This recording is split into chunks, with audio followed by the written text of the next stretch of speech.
Hi there, yes, hello. I just finished watching the Cuphead show trailer. I loved seeing so many familiar faces from the games, all the positive feedback the trailer has been getting on Netflix's YouTube channel as well.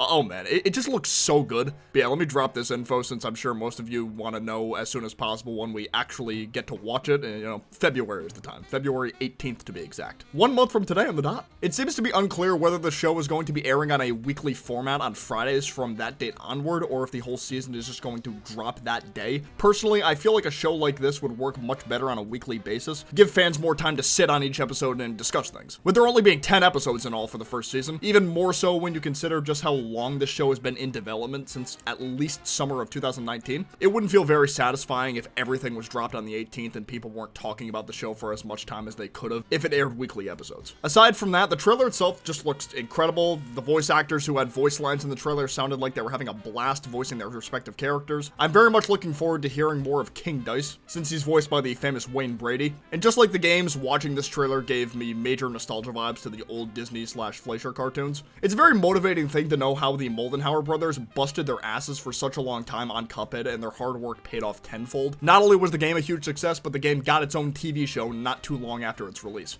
The other voice actors sounded great too, Miss Chalice in particular being voiced by voice acting industry legend Greg Griffin. From what we saw in the promo, it has me very interested to see if the show is going to have solid continuity, or if the episodes are going to take place in their own worlds in a sense, with the devil being the overall bad guy for the majority, if not all of these episodes. I say majority only because both Ribby and Croaks as well as Grim Matchstick made appearances in this trailer, which makes me think they'll have their own episodes dedicated to them rather than focusing on the devil all the time, since they're bosses from the game. Other bosses from the games like Calamaria were briefly shown at the very start of the trailer from a sky view perspective of Inkwell Isle. In terms of art style, the characters look borderline identical to how they did in the games. The colors of the characters as well as the environment still having that gray, grainy feel to them. Obviously an intentional design choice to make it feel more like the 1900s, which was what the Moldenhauer brothers were going for with the game. The animation for the show isn't exactly like the games though, and for good reason at that. Since Chad Moldenhauer hand drew every single animation for the game and painted the backgrounds with watercolors,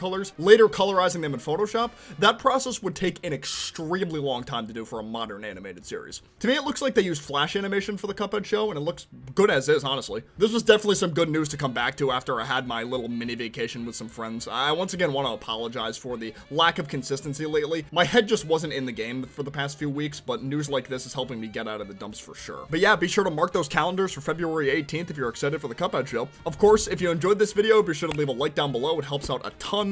But for now, I will see you guys next time. Peace out. Take care. Bye-bye.